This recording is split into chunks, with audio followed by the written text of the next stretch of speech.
नमस्कार नागपूर। आज press club येथे उत्तर नागपूरचे अपक्ष उमेदवार रमेशजी फुले यांनी ईव्हीएममध्ये मोठा घोटाळा झाल्याचे आरोप लावले आहेत। हा घोटाळा कशा प्रकारे झाला असल्याचा त्यांनी माहिती प्रेस क्लब येथे मीडियासमोर दिली आहे। लोकांपर्यंत मी घरोघरी पोहोचलो आणि घरोघरी पोहोचत असताना लोकांचा प्रचंड प्रतिसाद मला मिळाला आणि यापूर्वी मी उत्तर नागपूरचे सर्व विकासाचे काम राजकीय दृष्ट्या शैक्षणिक दृष्ट्या विकासाचे काम मी मागील 40 वर्षापासून मी करत आलो। त्यामुळे लोकांचा प्रचंड प्रतिसाद मला होता आणि त्यामुळे मला वाटलं की मला उत्तर नागपुरातून 35-40 हजार वोट मिळतील, कदाचित मी निवडून येऊ शकतो अशी माझी ख्याती होती। परंतु जेव्हा मतदान झालं त्या मतदानाच्या वेळा मला जे अपेक्षित वोट मिळायला पाहिजे होते ते मला अपेक्षित वोट म्हणण्यापेक्षा मला 0 वोट मिळाले आणि हा संपूर्ण महाराष्ट्रात झालेला घोर अन्याय, ईव्हीएमचा अन्याय हा आम्ही सहन करणार नाही। त्याकरिता मी जिल्हाधिकारी कार्यालय, निवडणूक आयुक्त यांना सर्वांना पत्र दिले आणि पत्र दिल्यानंतर मला असं वाटतं की आपण प्रेस समोर सुद्धा गेलं पाहिजे, कारण माझ्यावर झालेला अन्याय हा फार मोठा अन्याय आहे आणि असाच अन्याय माझ्यावरती झाला तरी असा संपूर्ण देशामध्ये जे चित्र आपण पाहतो ते चित्र ईव्हीएम मुळे फार घोटाळेबाज चित्र आहे आणि ईव्हीएम मुळे ह्या राज्यामध्ये मोठ्या मोठ्या पक्षाची हवा खराब झाली आणि त्यामुळे हे ईव्हीएम आपण कुठेतरी हटवलं पाहिजे आणि चिठ्ठ्याने मतदान झालं पाहिजे। जोपर्यंत चिठ्ठ्याने मतदान होणार नाही तोपर्यंत उमेदवाराचा खरा चेहरा समाजातील लोकांना दिसणार नाही आणि त्यामुळे आपण सर्वांनी त्याला सहकार्य केलं पाहिजे आणि ईव्हीएम हटवलं पाहिजे। एक साधं मी माझ्या घरचं उदाहरण देतो। आम्ही 5 भावंड मिनोभाईनगरला राहतो, तिथं माझे 18 वोट आहे, माझे स्वतःचे 18 वोट आहे। 292 बूथ क्रमांक, प्रभाग क्रमांक 3, परंतु तिथं मला फक्त 2 वोट मिळाले। हे आश्चर्याची बाब आहे। जेव्हा मतपेटी उघडली आणि त्यानुसार त्या बूथची जेव्हा काउंटिंग झाली त्यामध्ये फक्त मला 2 वोट मिळाले। हे शर्मनाक बाब आहे, ही फार वाईट बाब आहे, कारण डॉक्टर बाबासाहेब आंबेडकरांनी आम्हाला संविधान दिलं आणि त्या संविधानानुसार आज या राज्यामध्ये संपूर्ण सरकार सुरू आहे। परंतु आधीच्या काळामध्ये जे श्रीमंत लोक होते किंवा मालमोलार लोक होते तर ते आपल्या लाठीकाठीने आणि पैशाच्या जोरावरती ते निवडून यायचे। परंतु आज संविधानामध्ये बाबासाहेबांनी दिलेलं संविधान हे सर्वांकरिता समान असलं पाहिजे, सर्वांकरिता समान आहे। परंतु भारतीय जनता पार्टीला ह्या संपूर्ण देशामध्ये अस्थिरता पसरवून आपलं कुठेतरी सरकार स्थापन करण्याची घाई आलेली आहे। त्यामुळे समाजातील गोरगरीब वर्गाला, समाजातील सर्व वर्गाला, समाजातील सर्व उमेदवारांना हार खावी पडली।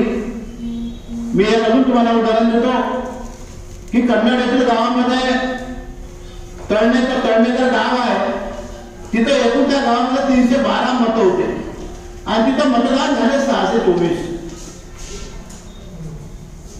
तसेच 4 आमदार असे आहेत, नांदगाव, सिन्नर, दिंडोरी आणि येवला, यांना सरासरी वोट किती मिळाले? 4 लोकांना सारखे वोट मिळाले, 1,39,000।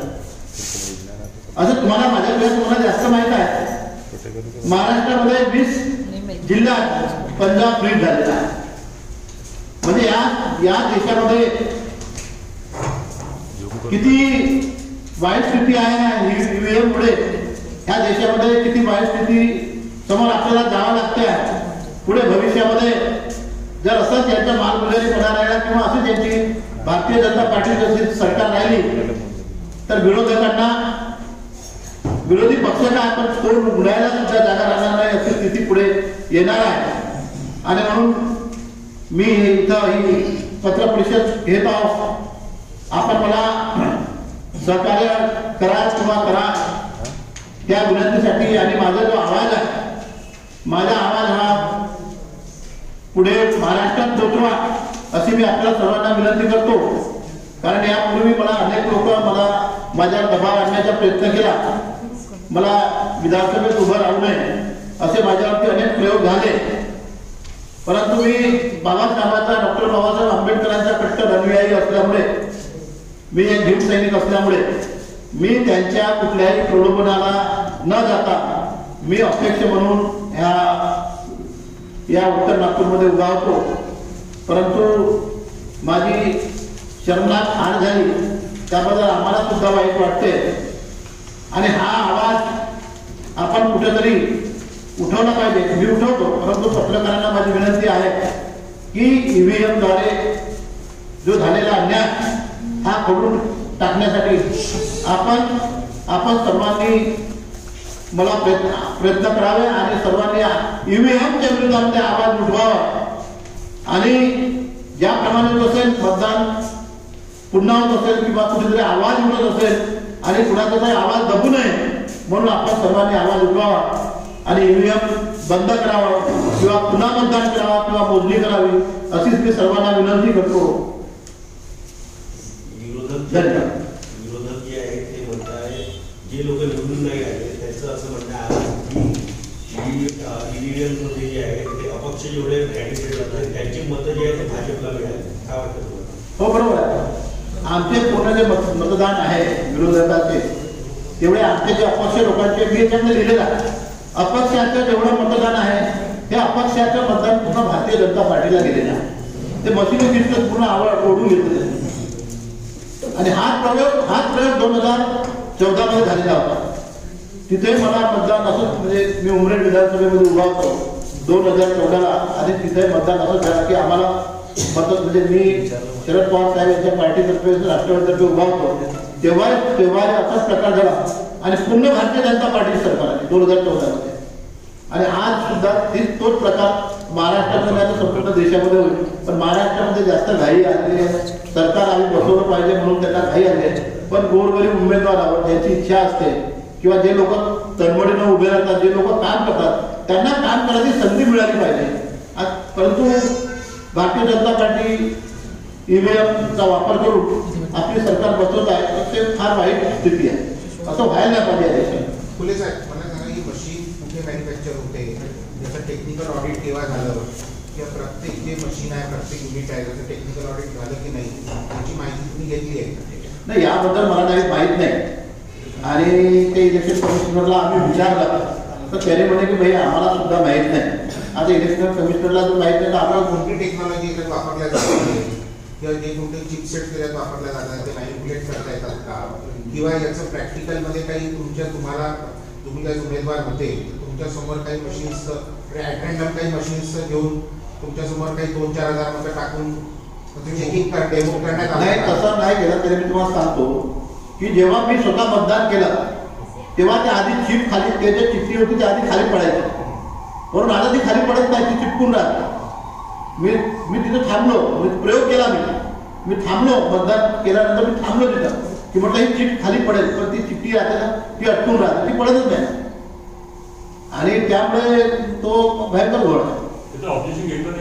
घेतलं ना मी ऑब्जेक्शन मी इथं लावलेलं आहे. मी तेव्हाच ऑब्जेक्शन घेतलं आहे रायटिंगमध्ये दिलेलं आहे. जिल्हाधिकाऱ्याला दिला आणि निवडणूक आयुक्ताला पण दिलेलं आहे. मी लावलेलं आहे. आणि माझे जे मतदान झालं आहे हे बूथ लिस्ट पण लावले आहे की इथे माझ्या घरचे आम्ही 5 भावंड ज्यांचे मुलं बाळाचे आमचे 18 मुलं आहेत तर त्यापैकी तिथं मला 2 मुलं आहेत. जिल्हाधिकारी साहेबांनी काय सांगितलं मग तुम्ही सांगितलं की जनतेचा रोष नाही, आम्ही आता पुढे कळवू मिळेल तुम्हाला काय ते काय नाही झालं. हा पोंगणार वगैरे सर्व मॅनेज आहे, जेवढी गव्हर्नमेंट आहे सर्व मॅनेज आहे. पुन्हा मतदान हवं तुमची मागणी आहे. हो बिलकुल झाली पाहिजे. पुन्हा बॅलेट पेपरवरती पुन्हा मतदान या संपूर्ण महाराष्ट्रात झालं पाहिजे. झारखंडमध्ये काय झालं? झारखंड आपण महाराष्ट्रात आपण देशाचा विचार हो त्यांचे व्हायला पाहिजे. म्हणजे पूर्ण देशामध्ये मॅनेज करणं त्यांच्या हातात आहे. ते करून राहिले मॅनेज. म्हणजे त्यांना झारखंड पाहिजे नव्हतं. हो असेल सर्व ठिकाणी दाखवते. म्हणाले की लोकसभेच्या निवडणुकीनंतर भाजपला महाराष्ट्रात यश तितकं जास्त मिळालं नव्हतं, तेव्हा या गोष्टी काय निघाल्या, तेव्हा ईव्हीएमवर कोणी आक्षेप का उचलला नाही, म्हणजे अपक्ष म्हणा किंवा विरोधक आहे का? बावनकुळे साहेबांना कसं आहे, त्यांना ते देवेंद्र फडणवीस साहेब यांनी कसं त्यांना कुठेतरी पाहिजे होता हातात पकडायला, म्हणून त्या बावनकुळेला पकडलं. पण त्यांना याबद्दल काही माहिती तेवढी राहत नाही. म्हणजे मला तरी नॉन क्वालिफाईड माणूस आहे, त्यामुळे याबद्दल माहिती नसेल आणि त्यामुळे ते काहीतरी उत्तर नागपूरमध्ये आणि उमरेडमध्ये नितीन राऊत कसे आले उत्तर नागपूरमधून आणि उमरेडमधून यशवंत साहेब कसे आले? ते ईव्हीएमचा घोड आहे. यांनी मी सांगतो ते तुम्हाला, हा तुम्ही चांगलं बोलले, तुम्ही चांगलं मी सांगतो तुम्हाला. यांनी काय केलं की पूर्ण महाराष्ट्र विदर्भामध्ये जे शेड्यूल कास्टचे जे आमदार आहेत 13-14 ते पूर्ण निवडून आले. पॉलिसी यांनी डिसाईड केली तर शेड्यूल कास्टचे 13 आमदार आहेत. मग तो कुठल्याही पक्षाचा असतो, ते 14 आमदार. माने साहेब पण होते ना उत्तर नागपूरमध्ये, माने साहेब पण त्याला भेटले ना, त्याला भेटले निवडून होते नाही.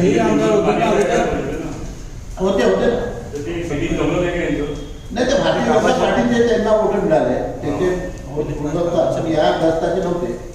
राऊत साहेबांना सेटिंग केली का? त्यांनी सेटिंग बाद माणूस आहे त्याचं केलं, त्यांनी सर्वांनीच केलं. सेटिंग बाजू कोण आहे? कोण आहे? जो आमदार निवडून आला तो सेटिंग बाद आहे.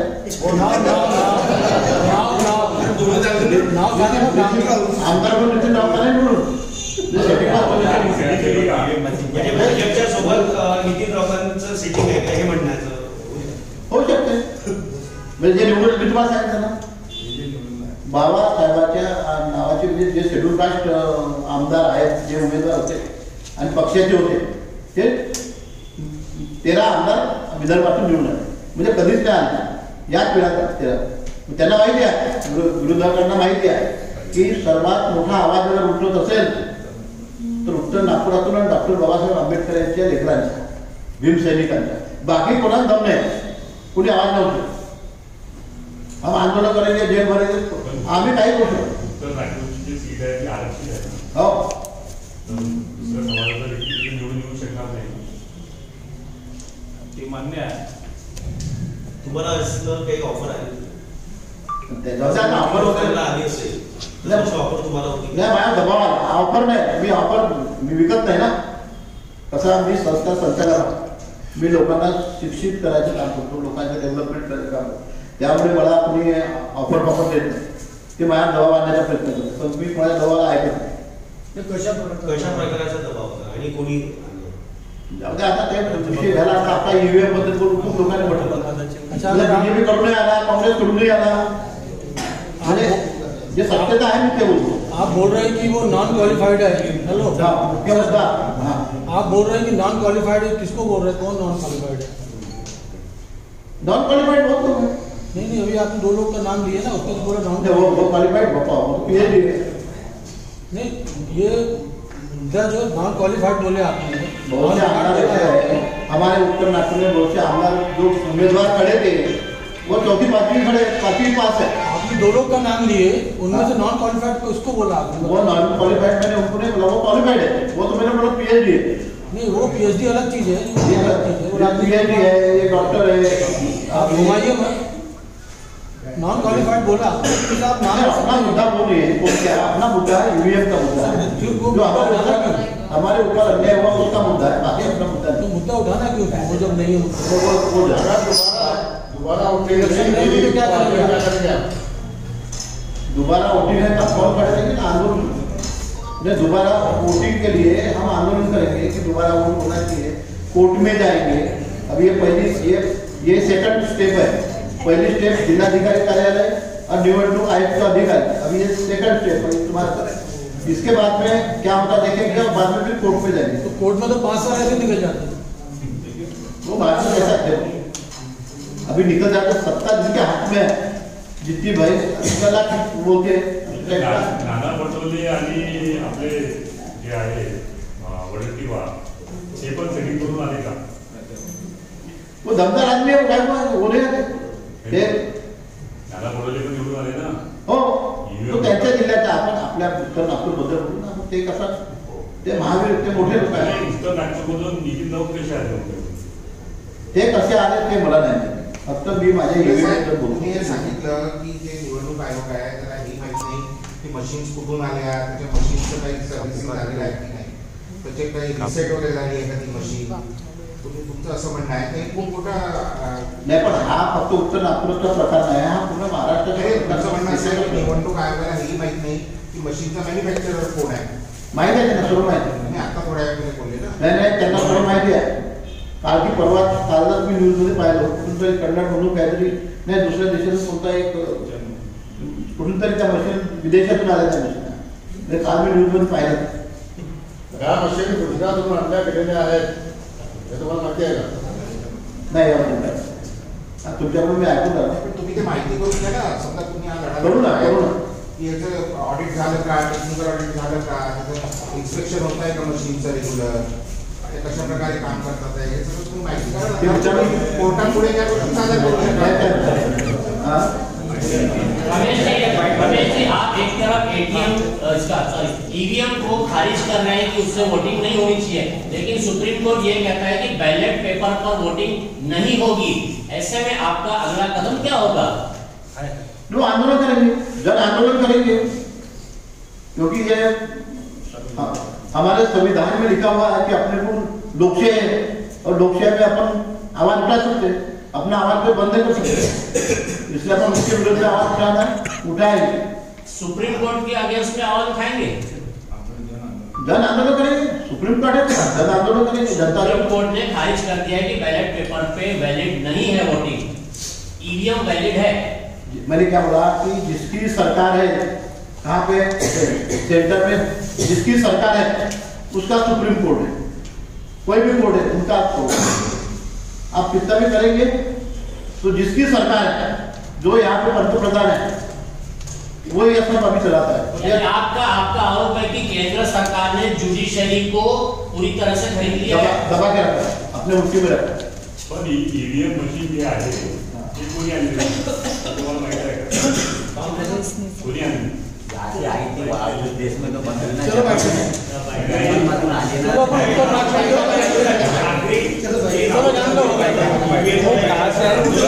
रमेश फुले, मैं उत्तर नागपुर विधानसभा से मैं अपेक्षा आमदार करके मैं खड़ा था. इसमें मैं उत्तर नागपुर में के पूरे गली में, पूरे गांव में, पूरे शहर में मैं घुमा.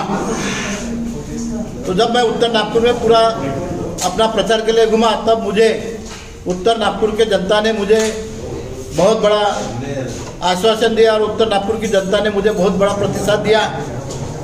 जब मैं मेरी रैली निकालता था तब हजारों की तादाद में लोग मेरे साथ में रहते थे कि इतना अच्छा हमें उम्मीदवार मिला, पढ़ा लिखा उम्मीदवार मिला है कि जिन्होंने इस उत्तर नागपुर में शैक्षणिक राजकीय का डेवलपमेंट किया और जो आदमी नॉन करप्टेड है, ऐसे उम्मीदवार को हमने चुनना चाहिए करके लोगों ने मुझे भर भर के आशीर्वाद दिया. जब 20 तारीख को मतदान हुआ, वो मतदान में लोगों ने बताया कि साहब आप चुन के आ रहे, तो हमें बड़ा आनंद हुआ. लेकिन बाद में 23 तारीख को जब मत खुले, तब हमें पता चला कि हमें 0 मतदान हुआ. तब हमारी जनता जो हमारे साथ में थी, वो बेचारे सभी लोग नाराज हो गए, रो रहे थे कि ये हमारे ऊपर अन्याय है, क्योंकि ईवीएम के द्वारा जो हमारे महाराष्ट्र में जो अवैध सरकार आ रही है वहाँ पे पूरे तरीके से ईवीएम का बहुत बड़ा घोर है। एक सादा उदाहरण देता हूँ, मैं जिस एरिया में रहता हूँ 292 बूथ क्रमांक का, वहाँ पे मेरे घर के, मेरे परिवार के 18 वोट है। 18 में से सिर्फ मेरे को 2 वोट मिले हैं। तो तब से हमें ये लगता है कि भाई हमारे वोट ही हमको नहीं मिल रहे, तो हमारे जो जनता के वोट हमें मिले ही नहीं, क्योंकि ईवीएम द्वारा इन लोगों ने वो पूरे जितने वोट थे 35-40 हज़ार वोट, ये हमको जो चुन के आने की जो आशंका थी वो पूरे तरीके से ईवीएम से उन्हें खींचने का प्रयत्न किया है। क्योंकि इसके पहले आपको सभी को मालूम है कि भारतीय जनता पार्टी को